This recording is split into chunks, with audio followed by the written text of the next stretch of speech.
Hey, it's Pastor Kerry and Chris, and welcome to session 2 of our life group study, The Gift of One Day, How to Find Hope When Life Gets Hard. One of the things we really want to focus in on is lesson 5 that Jude taught us. And Chris, it was right away that you picked up that little journal and turned it into the miracle book. That's right. And what we learned from that in lesson 5 is that everyone needs a miracle book. All of us need those reminders of what's going on in our day, and that reminder to really be looking and watching for what God does. In Psalm 119, verse 18, it says, "Open my eyes so I can see what you show me of your miracle wonders." See, to see God's miracle wonders, we have to open our eyes. We have to be watching for them. And so we want to encourage you to be sure you're using your miracle book.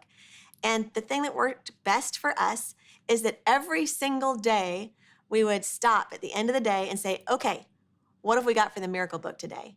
I mean, if I didn't write it down right as it happened, then I would actually wait at the end of the day, wouldn't let myself put my head on my pillow until I wrote in it.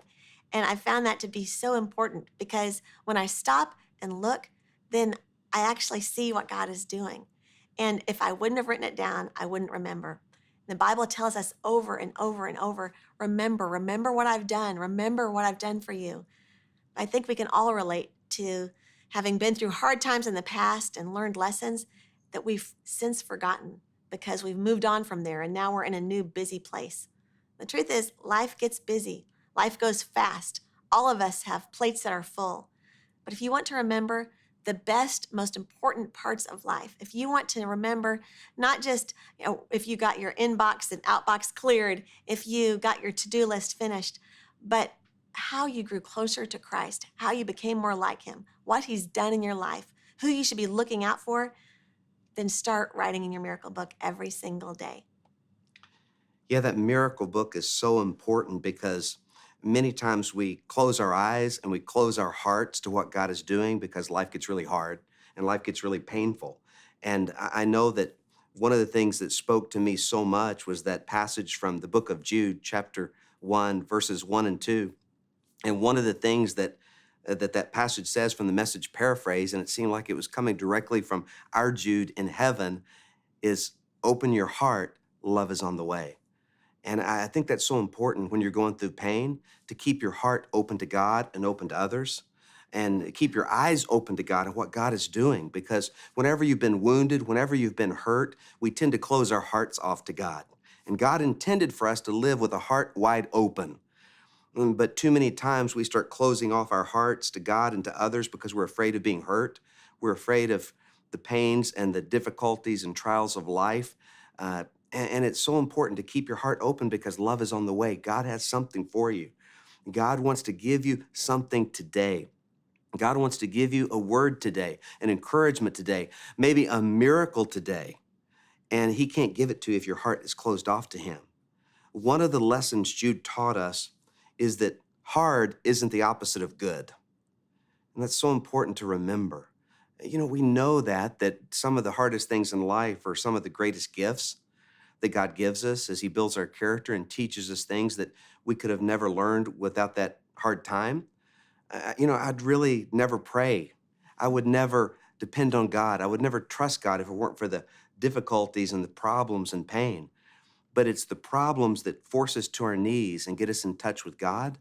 And that's where we find fulfillment in that relationship with the Lord, opening our hearts because love is on the way.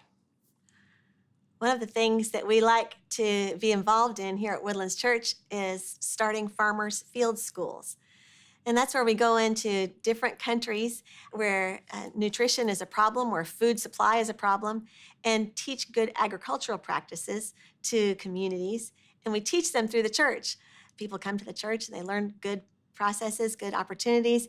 And through that, they learn how to provide for themselves and their community. And they also learn more about God. Well, I was in Haiti not long after Jude went to be with the Lord. And I was walking through a prospective site for a field school with a Kenyan agronomist, this wonderful elderly gentleman who is a brilliant agriculturist named Dr. Apollo. and he and I were walking through a rocky field. It was just a dry dirt clods and chunks of rock everywhere. And we were trying to decide if this is a place where we should plant a school, a farmer's field school, because the community had asked us to come and look at their plot of land and see if we would come to them.